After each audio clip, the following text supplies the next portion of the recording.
Chapter 13. My last home. I was sold to a farmer at the horse fair, but it was his young grandson who persuaded him to buy me. The two of them walked past me and, seeing kindness in the farmer's face, I lifted my head, put my ears forward and tried to look my best.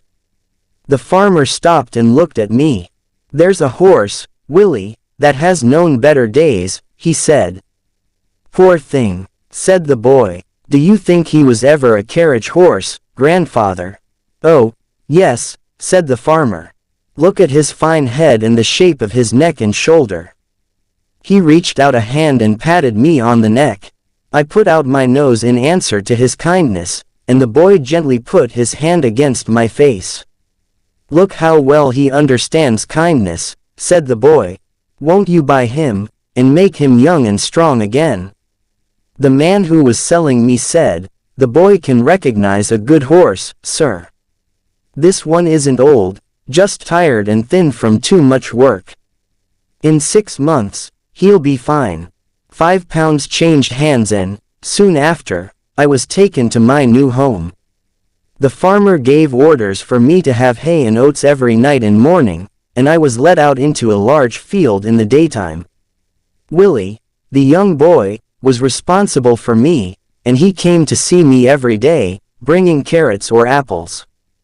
During that winter, the rest, the good food, the soft grass and gentle running and trotting all helped to make me feel quite young again.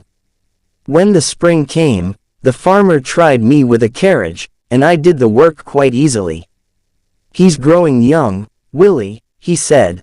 "We'll give him some gentle work and look for a good home for him." One day during this summer, the groom cleaned and dressed me with special care, and Willie seemed half worried and half excited as he got into the carriage with his grandfather. "I hope the ladies like him," said the farmer. A kilometer or two beyond the village, we came to a pretty house, and Willie went to knock on the door. He asked if Miss Blomefield and Miss Ellen were at home. They were, and Willie stayed with me while the farmer went into the house. He came back about 10 minutes later with 3 ladies. They seemed to like me, but one of them, worried by my knees, wondered if I was safe. "It's true his knees were broken once," said the farmer, "but we don't know why he fell. It was probably a careless driver, and not the horse's fault at all. He seems very safe to me. If you like him, you can try him for a few weeks," he went on. "Then your driver will see what he thinks of him."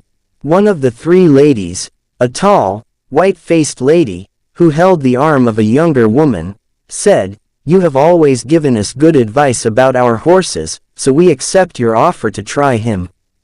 The next morning, a young man came for me. He looked pleased until he saw my knees, then he said, "I'm surprised you suggested this horse to my ladies." "You're only taking him to try him," said the farmer. "If he's not as safe as any horse you ever drove, send him back, young man." I was taken to a comfortable stable, given some food, then left to myself. The next day, the groom was cleaning my face when he said, "That's just like the star that Black Beauty had on his forehead. I wonder where he is now." He looked more closely at me. White star on the forehead, one white foot, and a little white place on his back. "It must be Black Beauty. Beauty, do you know me? I'm little Joe Green, who almost killed you." And he began patting me all over my back. I could not say I remembered him, as he was now a fine young man with a black mustache and a deep voice. But I was sure he knew me, and that he was Joe Green, and I was very glad. I put my nose up to him and tried to say that we were friends. I never saw a man so pleased. That afternoon, I was harnessed to a carriage for Miss Ellen to try me. Joe Green went with her and told her that he was sure I was Mr. Gordon's old Black Beauty. "I shall write to Mrs. Gordon and tell her that her favorite horse has come to us," said Miss Ellen. "How pleased she will be. I have now lived in this happy place a whole year. Joe is the best and kindest of grooms. My work is easy and pleasant, and I feel my strength coming back again.